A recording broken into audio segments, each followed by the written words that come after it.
Editorial del 18 de mayo de 2024. Las sombras del procés. El pasado domingo 12 de mayo se celebraron las últimas elecciones al Parlamento de Cataluña, siendo esta convocatoria la quinta dentro de los últimos 12 años. El catalán promedio ha votado una vez cada 2 años y medio. Si bien en los comicios de 2012, 2015 y 2017 el PSC obtuvo la cantidad de 20, 16 y 17 escaños respectivamente, con la llegada de Salvador Illa y con la estrategia federalista seguida por el gobierno de Pedro Sánchez, los socialistas ganaron en 2021 con 33 escaños y este domingo pasado consumaron su éxito al devorar a Esquerra Republicana y ascender hasta los 42 escaños, siendo seguidos en segunda posición por Junts per Catalunya, el partido del prófugo de la justicia Carles Puigdemont. Todos los analistas y comentaristas políticos de los principales medios de este país, véase El País, El Mundo, La SER, Onda Cero, dejaban entrever la idea de que el procés ya ha muerto y que se aprecia un cambio de tendencia política tras el pulso independentista que acabó con el golpe de Estado del 1 de octubre y la posterior intervención de la autonomía catalana a través del artículo 155 de la Constitución. Todo esto ocurrió hace escasamente 7 años, en 2017. Ha pasado ya más de una década desde que se destapase el famoso escándalo del 3% que tan de lleno afectó a la familia de los Pujol y, por extensión, al regionalismo catalán, ese regionalismo tan encarnado en el partido de Convergencia y Unió. En 2005 ya empezaba a sonar esta cifra y generaba ciertos dolores de cabeza entre la cúpula del partido catalán. Conforme iba tomando dimensión, el discurso en Cataluña siguió la deriva a la que estaba condenado para, poco a poco, arroparse en la senyera e iniciar de la mano de Artur Mas un camino hacia ningún lugar. Un camino lleno de falacias, mentiras y odio, un camino, en definitiva, hacia la independencia. El lema que empezó a coger fuerza entre los ciudadanos del noroeste fue el famoso España ens roba, acusando al Estado y la nación de aprovecharse sin escrúpulos de una región virtuosa y próspera. Sin embargo, lo que no se olían por aquel entonces los fervorosos independentistas era que la gestión de los soberanistas los llevaría a una depresión lenta, pausada y continuada que se agravó cuando se produjo el citado golpe de Estado del 1 de octubre de 2017, lo cual hizo que las principales empresas del motor económico de España, que era Cataluña en aquel momento, se alertasen y poco a poco dejasen la región. Lo que no sabían los votantes independentistas era que, queriendo ser más ricos, solo encontrarían una mayor pobreza, y es que la avaricia siempre rompe el saco. Una década después, y con los datos en la mano gracias a la labor del Instituto Juan de Mariana, podemos confirmar que el único proceso que ha existido y tenga consecuencias reales es el del declive de la economía catalana. Estas son las sombras del procés. En 2016, un año antes del golpe de Estado, el Producto Interior Bruto de Cataluña era de 300 millones de euros mayor que el de la Comunidad de Madrid. A cierre de 2022, la Comunidad madrileña ya superaba a la catalana en más de 6.500 millones de euros. Una diferencia que se incrementó hasta los 7.500 millones en 2023, a pesar de que en Madrid vive 1 millón menos de habitantes. En 2015, la tasa de crecimiento del PIB per cápita de Cataluña, es decir, cuánto se enriquecían de más cada ciudadano en Cataluña, era el 4,35%, es decir, de 2014 a 2015 habían aumentado su patrimonio, su riqueza, su renta, un 4,35% de media entre los catalanes. mientras que la de Madrid, para ese entonces, hace una década, era del 3,85%. A cierre de 2022, la tasa de crecimiento del PIB per cápita de Madrid ya no es del 3,85%, sino que está cerca del 6%. Mientras tanto, la de Cataluña se ha quedado atrás y la tasa está en un 4,8%. Es decir, la gente de la capital gana más y cada vez incrementa más lo que gana. De hecho, poniendo un ejemplo, de cómo se gestiona una crisis, en plena pandemia quedó evidenciada la peor gestión catalana, cuando el PIB per cápita del catalán se redujo en el 13,5%, mientras que el PIB per cápita del madrileño se rebajó en torno al 11%. Es decir, la pandemia fue para todo el mundo un drama. Sin embargo, en Madrid, no hizo tanto efecto como en Cataluña. 250 puntos básicos de diferencia entre ambas regiones. Otro punto también destacable que trae aquí a colación el Instituto Juan de Mariana es que la brecha del PIB per cápita entre Madrid y Cataluña se ha multiplicado por 6 en los últimos 30 años y ahora está en torno a los 6.000 euros de diferencia que anualmente gana un madrileño frente a lo que gana un catalán. Es decir, hace 6 años la diferencia entre lo que ganaba un catalán y un madrileño era escasamente de 1.000 euros al año. Ahora son 6.000. A día de hoy la media de Madrid es una media, ojo, pero bueno, es un dato que nos vale para hacer la comparación, está en el 38.500 euros que gana cada madrileño frente a los 32.500 de media que gana el catalán. Después, otro punto que también cabe destacar y trae aquí a colación el Instituto Juan de Mariana es que dentro de los indicadores de libertad económico se ve como el grado de libertad observado en Cataluña es en torno al 30% menor que el que hay en Madrid, debido a la fuerte presión impositiva y regulatoria, no solamente de Cataluña entendida como una comunidad autónoma, sino también de sus corporaciones locales. El crecimiento del PIB, por ejemplo, en Cataluña desde el golpe de Estado del 2017 está un 0,6% por debajo de la tasa media de crecimiento de la economía española. Es decir, que mientras España está creciendo y en este tiempo ha estado creciendo al ritmo del 7,8% desde el golpe de Estado, ¿vale? Es decir, hace 7 años, que es muy poco, es un 1,1% anual en agregado, pero bueno, 7,8%, ¿vale? Cataluña se ha quedado atrás en un 7,2%. Desmontándose consecuentemente el mito de que son el motor de la economía española. De hecho, desde tan fatídica fecha es Madrid la que ha tomado el testigo al ser la región que más crece de España y ha crecido en este tiempo un 11%. Después, otro dato de que también es bastante reseñable es que en 2023 Cataluña solamente captó el 16,4% de la inversión extranjera que llegó a España, mientras que Madrid acaparó el 54,3% de las entradas de capital extranjero.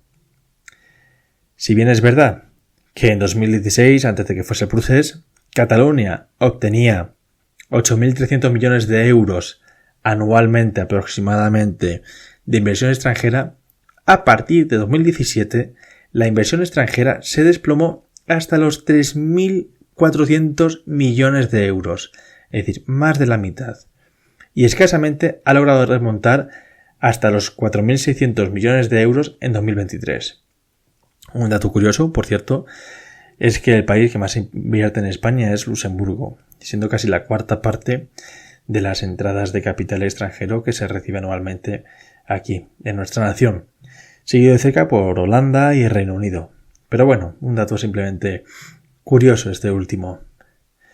Después, otro punto también a destacar es que el golpe de Estado de 2017 tuvo un efecto inmediato del cual todo el mundo os acordáis, y es que más de 8.700 empresas, es decir, cerca de 9.000, cambiaron su sede social para salir de Cataluña, con todo el impacto que eso tiene después a nivel tributario, ¿vale? Es decir, a la hora de percibir o de cobrar impuestos a sociedades, la parte de seguridad social, en fin, que va una parte también por el tramo autonómico, etcétera, etcétera. Otro dato que también es muy reseñable es que el intervencionismo, pues es que desde entonces no ha dejado de crecer en Cataluña, porque la región va a declive y lo que está haciendo el poder público es intentar intervenir cada vez más en ella. Lo cual, pues bueno, también explica ciertamente la gran politización que existe en la región y ese acoso al ciudadano medio. Cabe destacar que Cataluña tiene el triple de impuestos propios de la comunidad. O sea, si hacemos una media de comunidades cuántos impuestos propios tiene, Cataluña tiene 3 veces más que la media de los impuestos que tienen las otras comunidades. Y no solamente eso, sino después también si entramos a analizar, pues, por ejemplo, el tramo autonómico del IRPF, pues vemos aquí cómo se mueven entre el 12 y el 25,5% de lo que pagan las rentas más bajas y más altas respectivamente al fisco. Lo cual destaca como, o sea, el 12 y el 25% es lo que hay en Cataluña, mientras que en Madrid está entre el 9 y el 21%, y en Andalucía está entre el 9,75% y el 23,3%. Es decir, una diferencia bastante abismal. Y de hecho es que ha habido años en los que ha superado la media autonómica en un 24%, la presión fiscal que hay en Cataluña extra respecto a lo que hay en España. Después también cabe destacar que, bueno, pues aportaciones que hace Cataluña al resto de España. Un ejemplo, las aportaciones al famoso fondo de garantía, ¿vale? Pues bueno, Cataluña está aportando 1.500 millones por debajo de los 5.357 millones que aporta Madrid, a pesar de que Madrid, ojo, tiene menor presión fiscal. Es decir, que a veces menos suma más. Otro aspecto también muy importante, que tiene mucho que ver pues con toda la deriva que experimenta la región, es que la deuda autonómica supera el 30% de su PIB. Es la tercera más alta de toda España. Está por encima del 13% que tiene Madrid, el 16,2% de Galicia o el 19% de Andalucía. Ahí aún sigue la herencia socialista. Un dato también muy reseñable, y es el último que ya me comprometo a dar, es que hace 15 años la deuda de Cataluña superaba a la madrileña por menos de 10.000 millones. Es decir, oye, pues mira, la diferencia era escasamente de 10.000 millones. Bueno, es mucho, pero bueno. A día de hoy, esa diferencia está en 50.000 millones. Se ha multiplicado por 5. El 84% de esta deuda catalana ha sido financiada directamente ¿por quién? Por usted, contribuyente. Por España. Por el resto de la nación. A través del famoso Fondo de Liquidez Autonómica. Como estos, hay otros datos también relevantes que hay que destacar, que a lo mejor también explican pues esa deriva que arrastra la región desde que se pegase ese tiro en el pie. Uno de estos datos también relevantes y preocupantes son los que arroja el informe de educación, es el famoso informe PISA. Cataluña es la peor comunidad en comprensión lectora. Hay un nivel matemático bastante bajo, no solamente por debajo de la media de la OCDE, sino también por debajo de la media de España. Y igual pasa con estudio de ciencias, etcétera. En definitiva, se han estado formando generaciones que hablan muy bien el catalán y se saben al dedillo els segadors, pero la cualificación que tienen dista mucho de la media de los países de la OCDE.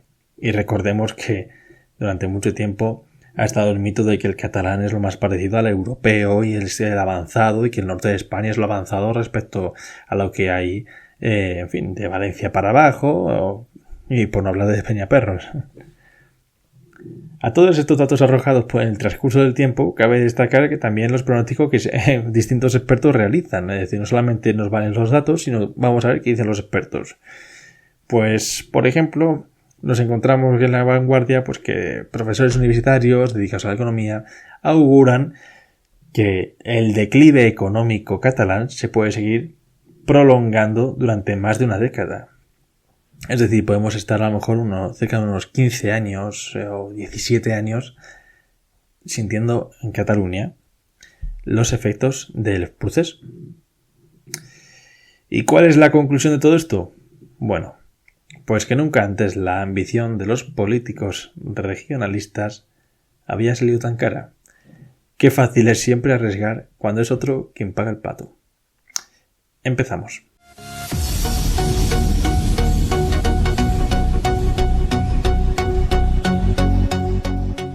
La polémica de la semana vino marcada por la noticia que trajo El País, el ABC, El Mundo y demás cabeceras nacionales, en la cual destacaba cómo el Banco de España advierte de que los menores de 35 años acumulan cada vez menos riqueza. El patrimonio de este grupo de la población española ha caído un 26% en los 2 últimos años.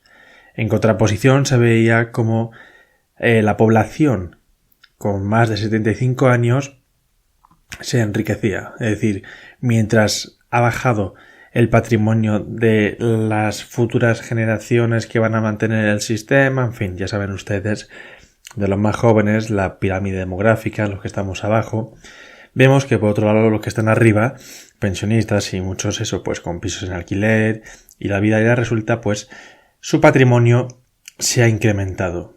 Ante esta noticia salía el representante de Vox en Castilla y León, el vicepresidente Juan García Gallardo, diciendo, citando la noticia en X, antigua Twitter, y decía: la derecha burguesada y la izquierda posmoderna han traicionado a mi generación.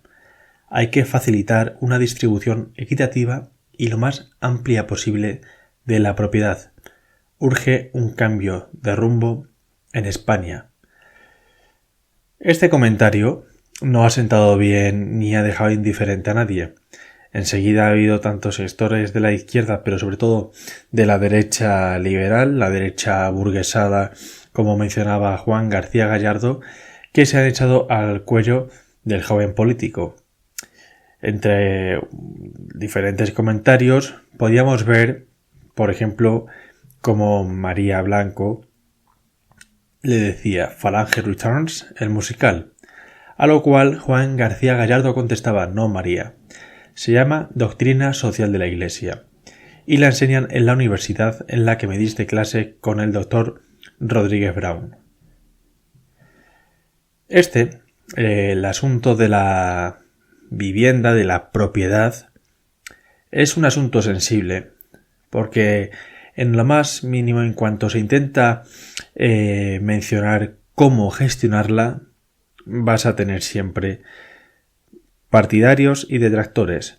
Digamos que es difícil encontrar el consenso, si es que acaso hubiese que encontrarlo. Por el lado siempre de la izquierda vamos a ver que la propiedad se demoniza y se ve como algo malo. De ahí el mantra de que nada sea de nadie o que todo sea de todos. En definitiva, que al final el Estado sea dueño de absolutamente todo.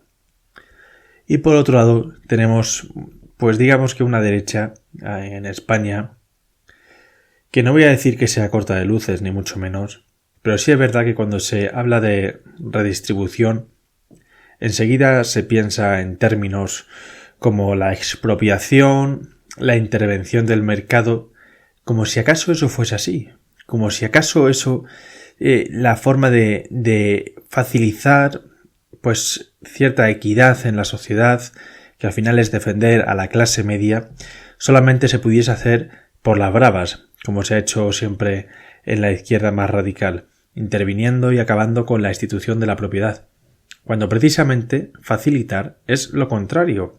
Es decir, hay que ser conscientes de que vivimos en un momento histórico difícilmente reconocible en la historia, en el que las generaciones venideras, o por lo menos la siguiente generación, va a vivir sustancialmente peor que la generación previa. Sustancialmente peor porque no están teniendo la misma capacidad de ahorro. No están siendo capaces de generar ese excedente mensual de renta por diferentes factores. El primer factor y más importante, a mi juicio, es pues la presión fiscal. Todo aquel que quiera estar dentro del sistema se encuentra con que está fiscalizada la mitad de sus ingresos y de hecho, como revela en sus informes anuales el Instituto Juan de Mariana, creo recordar que era, se está trabajando para el Estado hasta bien pasado junio o incluso julio.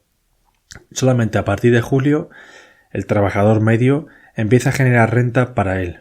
Eso es un grave lastre. Y este lastre no estaba presente hace 15 años, hace 20 años, hace 30 años. Debemos recordar que esta presión fiscal creció no de la mano del PSOE, sino especialmente de la mano del PP, cuando el gobierno de Mariano Rajoy en 2011 prometió recortes y al final no hubo apenas recortes de Estado, sino que lo que se recortó fue la capacidad de ahorro del trabajador. Nunca antes ha subido tanto la presión fiscal como lo hizo bajo el gobierno del Partido Popular, empezado en 2011 y comandado en este aspecto fiscal por el siniestro personaje del ministro Montoro, que hizo que España pasase de una presión fiscal de en torno al 20 más o menos que estaba a, bueno, pues ahora hay cálculos que incluso llegan a establecerla en un 40 o incluso más. Una subida del gasto público como tampoco se ha visto nunca anteriormente, que vino pues principalmente explicado la banca se cae hacia abajo, se derriba, cae. Más que la banca aquí en España fueron las cajas de ahorro gestionadas por políticos. Hay un agujero que también arrastra al sector público y bueno, pues hay que empezar a darle a la maquinaria del endeudamiento. Un endeudamiento que se ha descubierto por el político medio ser muy cómodo y que se quiere mantener a toda costa porque da votos. Y eso lo ha entendido también, por ejemplo, muy bien Pedro Sánchez, con quien ha crecido más si cabe aún la deuda que en los lustros anteriores. Sea como sea, tenemos este primer motivo de peso que la gente que hace 20, 25 años consiguió su casa, pues no tenían. Tenían una capacidad de ahorro diferente, mucho más, estimulada en tanto en cuanto el nivel fiscal, la presión fiscal existente aquí en España, el esfuerzo fiscal era sustancialmente menor. Pero es que además hay que recordar que hace 20, 25, 30 ya tanto no, pero sí es verdad que hace 25, 20 años estábamos en pleno boom inmobiliario por el cual se llegaban a conceder créditos para avalar hipotecas, hipotecas de hasta el 120% del valor catastral de la vivienda, que de hecho era una práctica muy habitual en las oficinas bancarias llegar y decían, mira, esto para la casa y ese 20% extra para el coche. Se vivía a todo tren. Después vino la crisis y hubo unos años malos en la cual se congeló el mercado laboral, el desempleo creció muchísimo, pero sin embargo ello no quita que gente que ha tenido acceso fácilmente a la vivienda anteriormente pudiese mantenerla. Y después también hay que recordar que el desempleo se ceba especialmente en puestos que están o poco cualificados, gente que está empezando a trabajar especialmente, por lo que aquella persona que con un nivel asentado laboralmente y cuyo sector no se viese muy perjudicado por la crisis, no te hablo yo de gente de la inmobiliaria, pero sí, abogacía, servicios, ya saben ustedes, pues no se vieron tan perjudicados como otros, especialmente como los jóvenes. Y sea como sea, al final, esta dificultad que tenemos hoy día, esa facilidad que ellos tenían antes, ha tornado en dificultad para los de hoy. Es decir, si antes se daba muy fácilmente una hipoteca con un simple justificante de ingresos, hoy los modelos de crédito que rigen en la banca son mucho más estrictos porque hay que provisionar más en caso de impago y porque hay un coste de capital más exigente del que había antes. Para el que no entienda lo que es el coste de capital, este coste de capital al que yo hago referencia es que las entidades bancarias tienen que dejar en su remanente de capital unos mínimos para cubrir unos activos ponderados por riesgo. Esto empezó, pues bueno, con el convenio de Basilea, Basilea II y ahora Basilea III. Basilea II es el que surge después de la crisis financiera de 2008, ya saben, lo que desata Lehman Brothers. En fin, lo que quiero decir con todo esto es que la banca ahora tiene menos capacidad de dar crédito por los requerimientos de capital de lo que tenía hace 25 años, que estaba el mercado mucho más estimulado. Como tiene menos capacidad de crédito, la exigencia para dar crédito para cubrir una casa es mucho mayor. De hecho, ahora la práctica habitual es dar el 80%, lo cual ya significa que una persona para poder comprar la casa tiene que aportar el 20% más los gastos notariales, que suele ser otro 15%. Gastos notariales, gestión con la inmobiliaria, etc. Sea como sea, este es lo que intento aquí decir es que, y reflejar, es que es mucho más complicado conseguir hoy día el acceso a la vivienda que hace 25 años. Entonces, no sé y no termino de comprender esa reacción fuera de lugar por parte de esa derecha aburguesada, como decía Gallardo, pero bueno, la más liberal, que tiene miedo a todo lo que suena intervenir en el mercado. Pero es que no tiene por qué ser una intervención de mercado la que propicie esta redistribución. Igual podría ser una reducción también del Estado. Igual podría ser conseguir que no estar tributando para el gobierno, comunidades autónomas y demás entes públicos hasta julio de cada año. Igual podría ser conseguir reducir la presión fiscal a como estaba hace 25, 30, 40 años, que era mucho menor y había una capacidad de ahorro que al final se traducía en adquisición de vivienda, que es lo que le permite al español ahorrar. El español siempre ha ahorrado metiendo dinero en el ladrillo, porque se aseguraba como mínimo la casa, un lugar donde dejarse caer, cosa que ahora no pasa.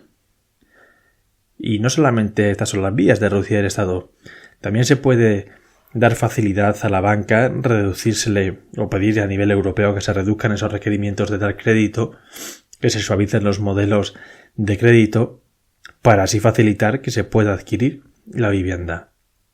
Entonces, no sé, y no se termina tampoco de entender, cómo hablar de facilitar la distribución de la riqueza tiene que ser necesariamente una intervención en la propiedad, de expropiar y demás.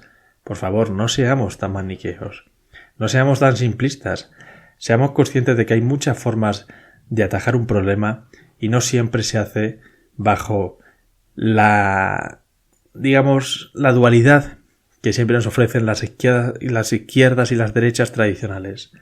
Hay mucho más allá, hay muchas soluciones ante los problemas y no todo es blanco o negro. Y sobre todo hay que entender un problema, y es que si al día de mañana las generaciones más jóvenes son pobres, cada vez más pobres, esa pobreza de las generaciones cada vez más jóvenes, más pobres, va a revertir en que esas generaciones no van a tener la capacidad productiva de sostener el sistema de pensiones y consecuentemente la pensión que usted con 50 años espera dentro de 15 recibir.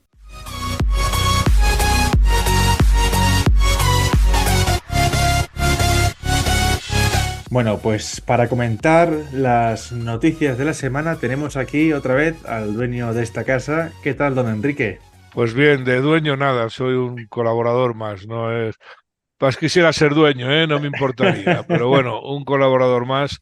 Esta casa es de todo el que se acerca a ella y quiere colaborar con nosotros, que al final la radio para el que la trabaja. Eso es, la verdad es que sí.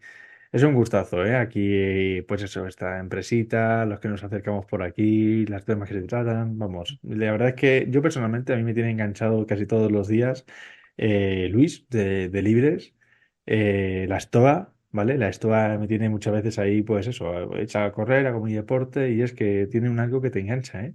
Tiene, la Y verdad es que está teniendo está teniendo éxito. Mm, Cuidamos mucho los contenidos. Alguna Eso es. metedura de pata ha habido, pero cuidamos mucho los contenidos. La ventaja que tiene que seamos digital, que no seamos pues una FM, es que tampoco tienes que saturar la parrilla obligatoriamente, ¿no? Sí, que esa es la ventaja del Eso es. multicanal. Pero vamos, que tengo unas ganas de hablar de Vamos. economía. Eso es, eso es. Bueno, pues como viene, vamos, me has estado escuchando hasta hace un rato, Mm, la polémica que se ha montado estos días en redes sociales a raíz de esas noticias que trataban, pues como las generaciones más jóvenes tienen una menor riqueza que las generaciones más adultas. Y bueno, pues eso al final está empezando a tener sus consecuencias sociales, se podría decir. Hay una especie como de guerra intergeneracional ahora mismo en redes sociales en los cuales boomers y zoomers se señalan mutuamente, apestándose cada uno de sus males. Bien, es verdad que, bueno, la polémica nace por esas palabras a través de la red social de Gallardo, en el cual decía, oye, hay que facilitar la distribución de la propiedad, porque al final la propiedad es la base del ahorro y el ahorro es la base de la prosperidad. ¿Qué te suscita todo esto, Enrique, esta bueno, polémica? yo en principio quiero decir que yo no soy liberal y soy liberal, soy estatalista y no soy estatista. O sea, yo creo que todas esas disquisiciones están un poco ya fuera de órbita, ¿no? Yo comprendo que los liberales se enfaden mucho, pero yo creo que García Gallardo lo único que hizo fue una mención bueno, pues a la doctrina social de la Iglesia. No Efectivamente. estaba hablando de comunismo. Lo que pasa que, desgraciadamente, la doctrina social de la Iglesia no se conoce. Tendría Efectivamente. que estar, que además, y déjame matizar, no es la doctrina económica de la Iglesia, es la doctrina social de la Iglesia, que son cosas muy diferentes. Y yo creo que hay una serie de liberales. Voy a hacer una crítica, si me permites, muy rápida, que Vamos, viene 100%. Aquí estamos de para la escuchar. época de Aznar, ¿no?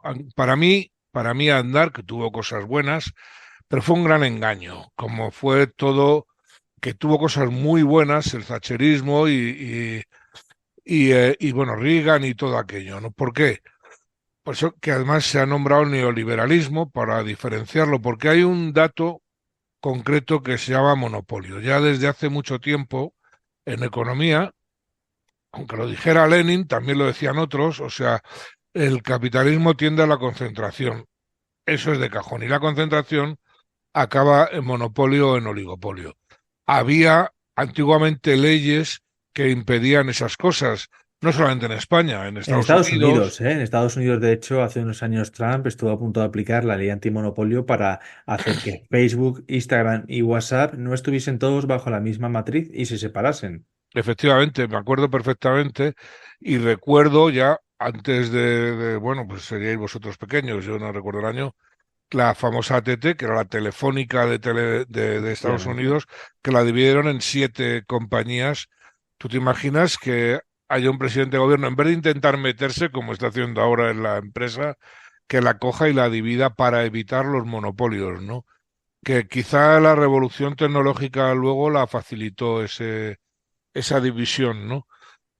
Mm, Efectivamente, pero como muy bien señalas, este tipo de intervenciones precisamente es intervenir el mercado para proteger al mercado, para proteger la competencia.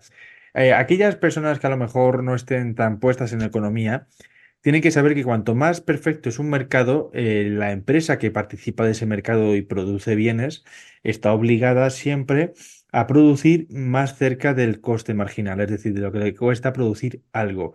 ¿Por qué? Porque si pone precios más caros, la gente al haber una gran concurrencia de ofertas se van a otros y la empresa que pone el precio más alto quiebra. Esto se va reduciendo conforme los participantes del mercado, los oferentes, se van reduciendo. De hecho, llega un punto en el cual si solamente hay una empresa, un monopolio, el precio se iguala en aquel lugar en los que los ingresos marginales sean lo mayor posibles. Es decir, que la cantidad ofertada es menor a un precio mayor. Intervenir en el mercado en estos casos para evitar llegar a este punto ayuda precisamente a conservar la competencia que tanto gusta al liberalismo, los mercados, la competencia, que al final la competencia también supone un proceso de mejora continuo. Entonces, bueno, no es muy comprensible esa polémica y, digamos, esos atajos mentales de pensar que todo lo que signifique, vamos, signifique no, toda palabra que pueda tocar un poquito el término propiedad o el término mercado es automáticamente socialismo, comunismo y demás. No es así. Un ejemplo claro, como bien decías, es Estados Unidos, cómo se dividió AT&T, o también, pues, como hace un momento te lo decía, lo de cómo Trump estuvo a punto de intervenir también, pues, para Claro. dividir, vamos, para proteger la competencia de un mercado. Y esto juega tanto por el lado de la oferta como por el lado de la demanda. Si solamente te compra X perfiles, la vivienda en este caso, que es lo que sugería aquí García Gallardo, pues oye, en fin, a lo mejor también se te acaba, bueno, se te acaba dominando el mercado, un mercado muy extenso, pero por pocas empresas. A mí, yo una cosa que quiero destacar de toda esta polémica es eso, del informe de Funcas de hace unos meses, en el cual decía que el 60% de las compras que se hacían en España eran a tocateja y lo hacían dos perfiles: mayoristas, es decir, que no son gente particular, y inversores Extranjeros. extranjeros con el fin de, pues eso, de poner en alquiler y al final prolongar el problema que tenemos en nuestros días al Es que respecto. eso, ese liberalismo que quiere obviar la cuestión social, digamos que ha sido la espina. El liberalismo ha tenido cosas muy buenas y ha tenido cosas muy malas, y ya es hora de que hagamos, bueno, pues una evaluación histérica, no, histórica. Las histéricas las dejamos para otro rato, ¿no? Las Por- histéricas son las que saltaron el la- otro día con el tuit de Gallardo. pero la agresividad de los liberales, ultraliberales que hay ahora, pues María Blanco, que es una persona que yo he admirado mucho, porque dice cosas muy inteligentes y ha tenido, pero se le va la olla en cuanto le tocas, que no pasa nada. A Rodríguez Brown, yo le he oído decir, yo le he oído decir a Rodríguez Brown que, bueno, que realmente entiende que no se puede prescindir 100% de la intervención estatal, que tiene que ser lo más pequeña posible, pero que no se puede, es que no, Partiendo de la base de que el Estado en sí es un invento político del liberalismo político. claro, claro, Partiendo de esa base también, además. claro, como el nacionalismo, o sea, las contradicciones, las que no quieren resolverse los liberales, o sea, por ejemplo, tú como tienes, entrando en la parte política del liberalismo, una soberanía, la soberanía que era del soberano y que se deposita en la nación, trae la democracia. Más o menos, sería que explicar un poco. Ahí lo obvian ya, ¿no? Ya ellos ya que están hablando de unas instituciones, se equivocan. Pero bueno, dicho esto, Y porque la después, conversación quizá habría que hacer unas jornadas de esto, ¿no? sí, justo. Bueno, yo también, yo tuve como profesor a Rodríguez Brown en un título que cursé, y cuando le puse la casuística de la, en fin, de la quiebra bancaria de 2008, por falta precisamente de unas mínimas normas del mercado, pues ahí tampoco me supo dar nunca respuesta de qué habría que haber hecho. Bueno, pues tal vez lo que tiene que haber hecho habría sido, pues eso, un poquito más de regulación. O sea, al final, los ismos, las ideologías no son buenas para intentar regir la realidad a partir de eso. Más bien, tus ideas se tienen que adaptar a la realidad.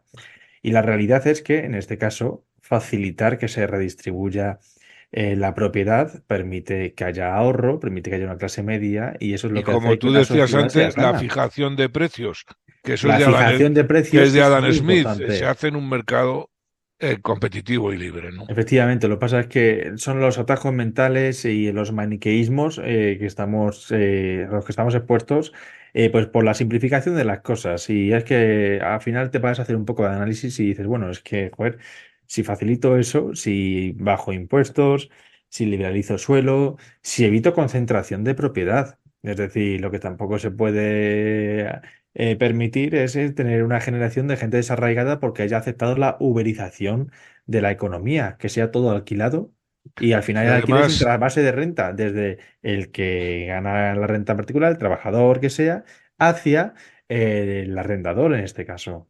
una cosa que ha demostrado me cuesta decir la socialdemocracia, pero bueno, lo que había después de la Guerra Mundial es Ujú. que el apoyo estatal fue lo que hizo la prosperidad de las gentes, que es exactamente lo que dice la doctrina social de la Iglesia, ese reparto de que hablaba García Gallardo. Pero es que no se habla, yo creo que la doctrina, yo sé que tú eres experto concretamente, pero la Sí. doctrina social de la Iglesia debería publicarse, debería publicitarse muchísimo más porque es muy inteligente. Bueno, la doctrina social de la Iglesia, para aquellas personas que no lo sepan, al final, históricamente viene del siglo XIX y nace pues a partir de los desmanes del liberalismo del principio del XIX, surge la proletarización de la sociedad y con ello nace el marxismo a mediados del siglo XIX y más tarde la Iglesia intenta dar una razón, un discernimiento de hasta qué punto una cosa o la otra. Y al final es lo de siempre, que da unas pautas y sobre todo cómo hacer la virtud, en este caso, de quienes tienen los medios de producción y de las clases trabajadoras. A mí me sirve también como ejemplo paradigmático de esa asociación del mercado con el Estado, que también puede ser no intervención de uno en otro, sino asociación, que también es posible. La economía japonesa, que si bien es verdad que lleva mucho tiempo estancado, pasó de estar completamente arrasada tras la Segunda Guerra Mundial a ser la cabeza del mundo, lo cual ya es también pues bastante significativo y uno de los lugares más avanzados del mundo, a pesar de que, bueno, sí, sufren esta inflación y parece que ahí pues la cosa no avanza, pero a pesar de eso siguen estando por encima de, pues eso, de nuestras naciones, se podría Y decir. además es que estoy convencido que es el futuro, que es Japón, que lo estás nombrando, es una nación con libre mercado, que es China, una nación que utiliza el libre mercado. Lo que no pueden prescindir es del concepto de nación, es que no hay tutía, ¿no? No, No, no se puede, ¿no? organización, unas mínimas reglas, es decir, un mercado no es no hacer nada, eso es anarquía. El mercado necesita también de reglas y un actor que molde esas Evidentemente. reglas establemente, que es el Estado. Leyes y juzgados que funcionen y, en Y fin, jueces que resuelvan los claro que eso, litigios que surgen en claro, la vida económica. está claro. Lo que no Sin tiene eso no hay sentido, economía que valga, o sea, no, no hay nada, ¿no? eso es. Pero claro, decir esto y bueno, y proponer eso, un ambiente económico, social que favorezca pues la propiedad, que la gente sea propietaria, no es socialismo ni comunismo. Es de hecho disfrutar de lo que mucha gente en este país en concreto ha disfrutado durante muchas décadas.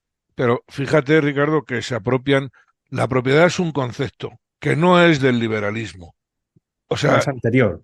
claro, el liberalismo se apropia del concepto de propiedad para justificarse. No, no tiene nada que ver. Y además ya me gustaría a mí ver estos liberales dando la batalla por una democracia real, no por una democracia como la que tenemos, que es un desastre. Pero en fin, pues ya te digo, da para unas Eso jornadas, será para otra jornada, para otra para jornada, varias. sí. Pasamos a la siguiente noticia que nos leamos aquí, pero es que el tema es muy interesante, Muy de verdad. ¿Eh? interesante, sí. Y Y, la no, siguiente y la noticia, polémica ha estado sí, muy bien, ¿eh? Ha sí, traído y muy bien tirada. muy Ha bien, habido sí. argumentos ahí interesantes y no, y sobre todo que bueno, que todavía está ahí flotando por las redes. Traemos una noticia del Economista, ¿vale? Que se publicó el pasado martes 14 de mayo, que dice así: la ley Mbappé de Ayuso bajará el IRPF a los extranjeros que se muden a Madrid. Después añade, permitirá deducciones de hasta el 20% del valor de la inversión que realicen. No sé qué piensas respecto a esto, Enrique. A mí me sorprende Pues mucho. Yo no tengo ningún tipo de deducción. Me acuerdo antes, hasta 2013, aquellos que fuesen propietarios de una casa a través de una hipoteca se podían deducir los gastos de los intereses en su IRPF, lo cual es una forma también de, oye, salvar el palo que es la hipoteca. Y sin embargo, ahora no tenemos eso. Y la persona que llega de fuera se gasta 10 millones a lo mejor en comprarse una casa y el 20% de esos 10 millones, 2 millones de euros de deducción mira, fiscal. como todo en economía, no se puede separar así. Primero, la cuota autonómica del IRPF tampoco es tan grande, o sea, realmente no es, que bueno, estamos hablando, no sé cuánto ahora recuerdo, no recuerdo cuánto es la cuota autonómica, pero no es, que La no de es Madrid está entre el 9% el 10 iba a decir y yo. Bueno, el 9 para lo más bajo y el 12,5 o pues 13,5 para lo más alrededor. alto. Vale, bueno, bien está. O sea, a mí todo lo que sea bajar impuestos me parece bien, ¿no? Pero esto es una Eh, deducción, ¿eh? Esto no es la cuota, esto es de lo que te salga, te puedes quitar eso y si te sale a disculpa, no devolver, lo había entendido. Vale, es vale, una vale, vale. deducción. Bueno, Es decir, no es que se te quite el porcentaje que tengas que pagar, no es eso, sino que tú a la hora de hacer tu esa declaración de la cantidad te la renta, deduces a la hora te de la pagar. restas del total, exactamente. Pues entonces sí es una Es cantidad una interesante. barbaridad. Sí, Claro, vamos a ver, no tengo nada en contra de facilitar el ingreso o traer capital extranjero, pero productivo. Si realmente ese dinero es para vender casas, luego ha salido la polémica de si eso afecta al precio de la casa, tal y como está la vivienda en España y en Madrid concretamente, que es una barbaridad, pues no lo sé. O sea, las normas unas veces pueden ser muy buenas y otras veces no. Si ese señor traes, hay muchos países donde tú, para poder coger una residencia, ese capital tiene que ser productivo. Estados Unidos, por ejemplo. Tú no puedes, no te basta con comprar una casa, tienes que crear un negocio, tienes que tener contratado X personas y entonces consigues la residencia, pero no porque te compres una casa. Claro, es que no es lo mismo. O sea, no engañemos diciendo que eso favorece, no, eso favorece que los extranjeros compren casas y que determinado negocio, que es el de España, bueno, nosotros aquí, entre ladrillos y turismo y hostelería se nos va todo. Pero con la situación que tiene, que no me digan que no encarece o sea, si tú quitas una vivienda del mercado, valga lo que valga, inmediatamente tienes menos oferta. Y como el problema que hay en vivienda es de oferta, pues sota caballo y rey. justo, una oferta muy limitada para una demanda creciente. ¿Creciente por qué? Pues porque es que está viniendo la gente a trabajar a Madrid. La gente de Hispanoamérica, también de África y también de las provincias de España vienen a Madrid, en este caso concreto para esta situación. Y al final, ¿cuál es el resultado? Pues que se tensionan los precios y la gente de la zona pues tiene que buscar soluciones habitacionales pues o más caras, que lo cual ya impide el ahorro, lo cual ya es un problema, o cada vez más alejadas de la propia capital. Sea como sea, a mí, desde un punto de vista ya más jurídico, o sea, hacer una ley ad hoc por una persona concreta es exactamente lo mismo que hacer una ley de amnistía. Una desigualdad más, correcto. Una desigualdad más. Es verdad que esta, pues la maquillan mejor, ¿no? Y bueno, como es de derecha, pues hay que. No, de derecha, en fin, ya sabes. Pero hay que intentar como que pintarle un poco más la cara y demás. Pero Bueno, pero hacer es una que ley ad hoc por una persona es una barbaridad. vamos a ver, Ayuso tendrá cosas muy buenas y tendrá cosas no tan buenas. Aquí es que parece ya lo de Santa Ayuso ya carga, ¿no? Yo no, Demasiado. no carga, o sea, ya está bien, o sea, ya decir, porque tenga no sé, un mecanismo de propaganda un poquito, o que sea mejor o con más posibilidades económicas, pues no quiere decir que todo lo que haga tenga que ir a misa, eso está claro. Rocío Monasterio de Vos lo dejó bien claro, ¿por qué a los extranjeros sí y a los españoles no? ¿No? O sea, imagínate, Enrique, la posibilidad de esta deducción del 20% de la vivienda adquirida para los nacionales. Hombre, pues es que entonces la hipoteca es mucho más factible. Te Pues compras la casa y el 20% de hipoteca te lo puedes quitar de golpe. subiría la Tienes ya ahí una oferta, cuota. subiría la oferta con total seguridad, porque además no olvidemos, yo siempre remarco eso, al final la vivienda, la construcción, la promoción, es un negocio financiero, no es un negocio de ladrillos. Si no hay dinero, si tú no Ujú. facilitas el crédito, ¿cuándo se ha construido? Cuando has facilitado el crédito, el pago Cuando se daban aplazado, hipotecas al 100% y al 120%. y al Y no vamos. 125, sí, Y al sí, 125 para que te sí, comprases el coche también. eso es, eso es. Entonces, Muy bueno, bien, pues nada, otra más. a ver, Bueno, esta yo creo que te va a gustar, ¿eh? Porque aquí, o sea, ¿te acuerdas de la mujer de la que hablábamos la semana pasada? La mujer que toca todo de oro es Begoña Gómez y está muy vinculada. Ojo, era experta en floor rising, ¿no? Lo de captar fondos UE. sí, sí. Ojalá asesore al gobierno, porque, ojo, según nos trae aquí The Objective, el gobierno solo ha entregado en el primer trimestre de 2024 el 0,1% de los fondos que corresponderían, de los fondos UE, de la Unión Europea, que corresponderían para este año. En 3 meses, solo ha entregado el 0,1%. ¿Qué pasa? ¿Hay que poner ahí una mediadora que firme cartas para que Pues habría, suelte el habría que dinero? ¿O qué pasa aquí? preguntarse, habría que preguntarse por qué. Porque evidentemente es un dinero que se lo dan, que está ahí y que se va a perder. Y habría que preguntarse por qué, y más en un año con tantas elecciones, aunque no fuera más que un uso político de esos fondos, ¿por qué no se está repartiendo? Que se está repartiendo por unas vías, Oficiosas, inoficiales. uf, No sé yo. uf, No sé eh, yo. claro, es Es que difícil, ¿eh? Es mucho dinero para... Mira, te voy a leer. es Mira, mucho aquí, dinero, aquí nos evidentemente, ¿no? introduce The Objective. Dice, el gobierno de España apenas ha pagado a los beneficiarios de los fondos Next Generation 34 millones de euros en el primer trimestre de los 33.861 millones asignados para este año. Es decir, Fíjate, joder, son vamos, 34.000 millones de madre de euros, ¿eh? Dios, o sea, qué barbaridad. Sería muy difícil, o sea, si son Vamos, capaces de hacer que esto pase sin pena y sin gloria y no nos demos cuenta, yo me quito el sombrero ante ese mecanismo, pero esa es otra explicación que es por ineptitud. O sea, porque sí, realmente no administran, ¿no?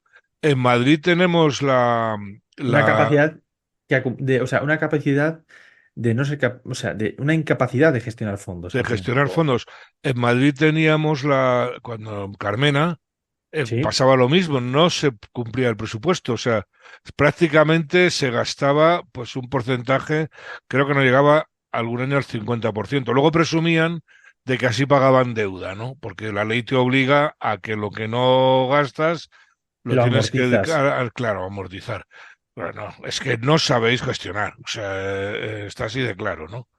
Sí, es así de simple. No, claro, y al final, pero claro, o sea, me hace gracia porque te dan esto y tú, mientras tanto, te estás endeudando y tienes aquí esto muerto de risa y tienes a gente que a lo mejor su proyecto depende de que le entre eso para poder activar, en fin, la cadena productiva que dependa de él o que pase por esa persona. Y bueno, parece que hace falta, si no media carta de cierta persona, de la mujer del presidente, aquí no se mueve nadie, parece. Ahí estamos lo que hablábamos el otro día, Exactamente. esos gestores de los fondos que está siendo el negocio de muchos. No vamos El a... negocio de muchos. Habrá, lo que pasa es que es muy, es complicado verlo en tiempo real y parece que hace falta un tiempo de maceración de que pase, ¿no? Como pasó con los seres, que hizo falta un poco de perspectiva con los años para poder intentar meter mano, que al final ha quedado en agua de borrajas, porque los seres era mucho más gordo de lo que finalmente se juzgó. De lo que final, o sea, las consecuencias reales han sido mucho menores Yo de las que deberían haber creo sido. que tenemos un problema cada día más grande en España, que es no separar la política de la administración. Habrá quien no lo entienda, pero los políticos te tendrán que decir qué vas a hacer, pero deja a la administración, deja a los funcionarios esa gestión que para eso son expertos en ello, ¿no? Bueno, de hecho está muy intervenida la administración del Por Estado por parte de la cada política. día Si más. no, explícame la extraña actuación de la agencia tributaria incapaz de detectar cómo el hermano del presidente del gobierno estaba afincado en Portugal percibiendo dinero desde la Diputación de Badajoz y sin declarar ningún ingreso. Porque Y al tienen, mismo tiempo declarando, bueno, pues que tiene no sé cuánto patrimonio y demás.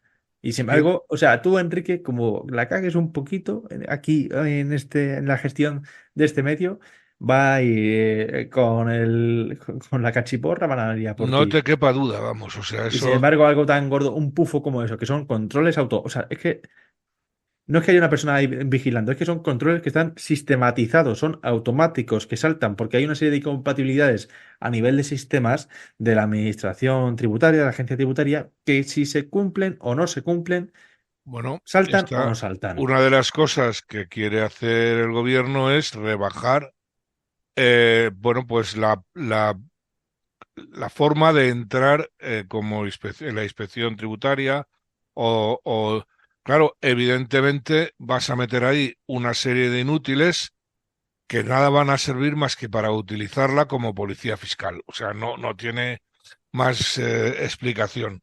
Estamos mal. Eso la gente no lo ve ya desde Felipe segundo, perdón, Felipe González, que ese será el séptimo, Sí. eh, ya empezó cargándose la intervención del Estado, que era una cosa que siempre ha funcionado muy bien, y que era el control de las cuentas, y esta gente no respeta nada de eso, le da absolutamente igual que son 1.000 millones, chiqui, pues se les trae sin Pues cuidado. eso, O pues eso. sea, Les da exactamente igual.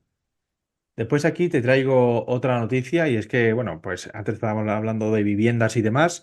La compraventa de viviendas, nos dice el economista, se desploma casi un 20% en marzo y el pequeño repunte de compras que había habido en febrero se queda como una mera anécdota. Esta tendencia positiva que había de febrero se ha roto por completo y el año de 2023, bueno, desde marzo del 22 desde marzo del 23 al marzo del 24, disculpa, ha sido un año de caídas con la excepción de febrero.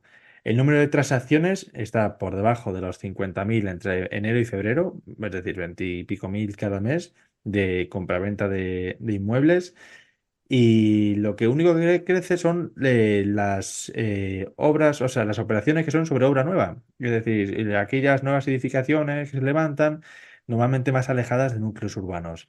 ¿Qué te hace pensar todo esto, Enrique? muchas cosas, realmente son muchas cosas. Me hace pensar que evidentemente cómo hay que provocar la oferta de vivienda. Está claro que hay que provocarla. Desde luego, no se provoca obligando a precios cautivos o no protegiendo al que alquila, sino al que ocupa, etcétera, etcétera. O sea, eso hay.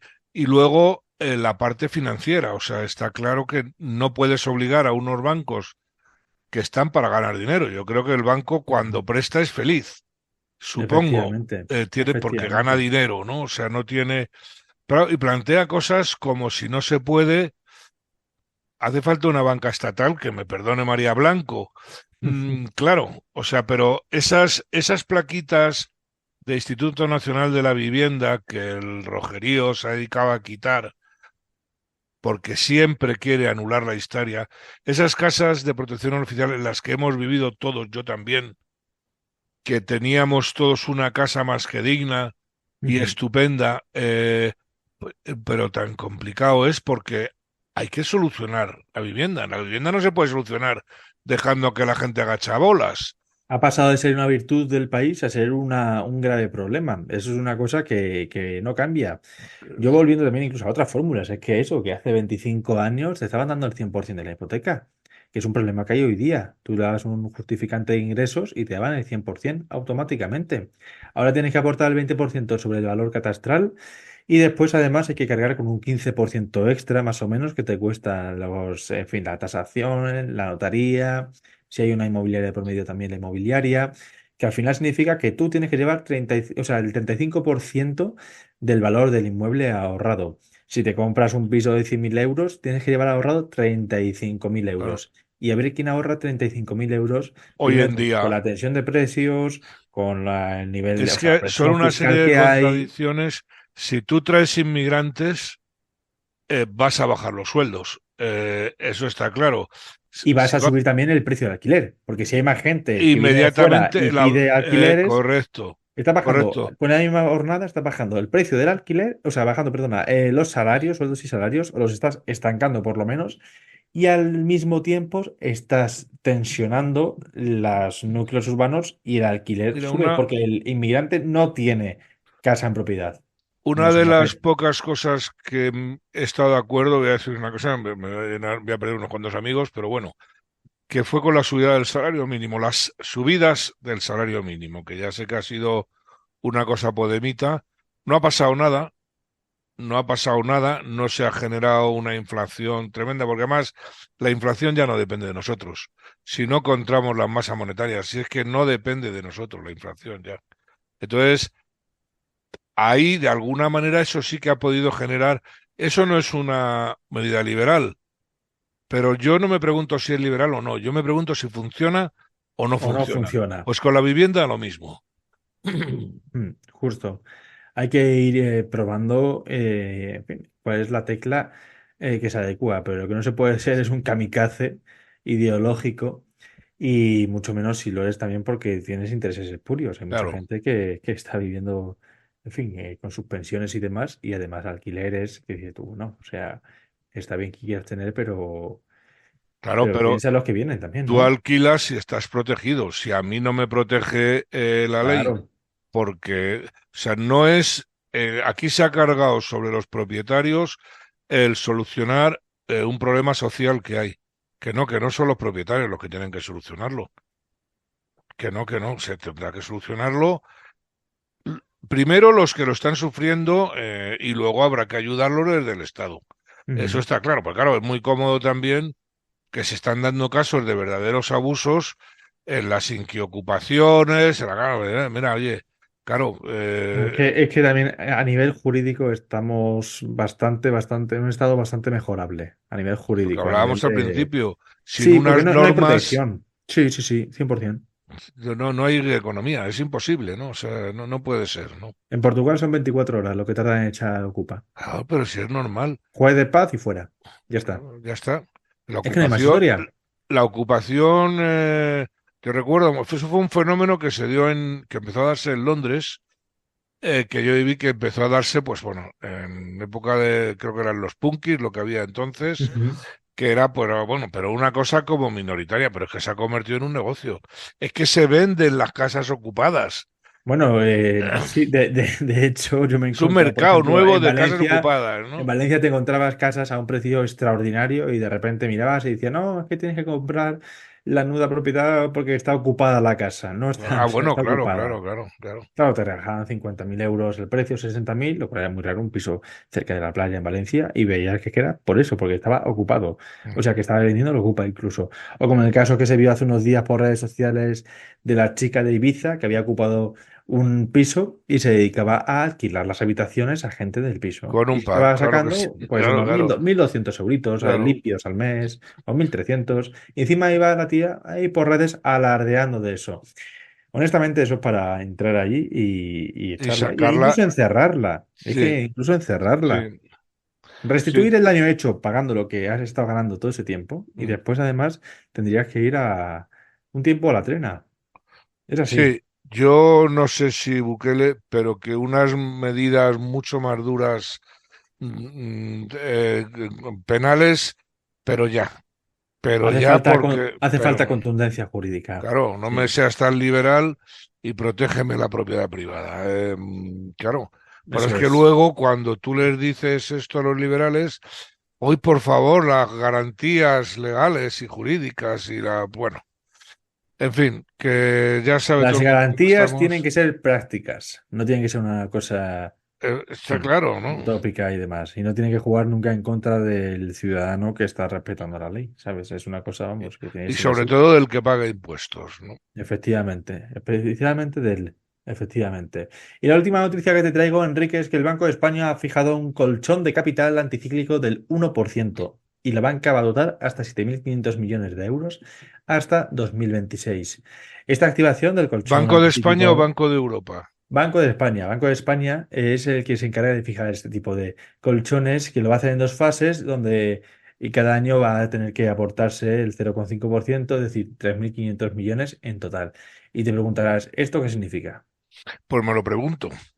Me lo pregunto porque realmente ya llega un momento en que no sé ni en qué sitio del ciclo estamos. O sea, ya, Pues para ayudarte a sí, comprender un poco más el ciclo económico y también con esto despedir al resto de la audiencia en este día de hoy, este colchón anticíclico es una forma que tiene la autoridad nacional coordinada a nivel europeo, pero esta decisión en concreto se toma a nivel nacional y es una medida para jugar anticíclicamente con la economía.